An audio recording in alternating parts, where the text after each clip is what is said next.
Hello and welcome to December Doodles with Catherine. Today is day 17 and we're drawing Christmas crackers. First we need to lightly draw a long thin rectangle and divide it into thirds along its longest side.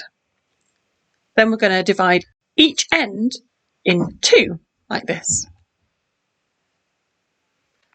Now we're going to look at the largest section, the middle rectangle, and put a dot halfway along the shortest edge, one on each side.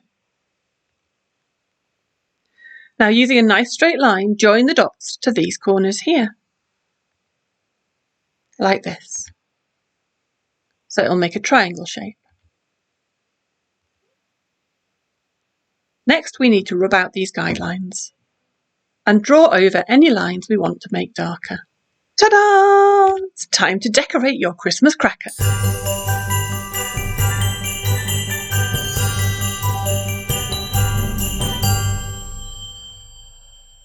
I hope you enjoyed creating that.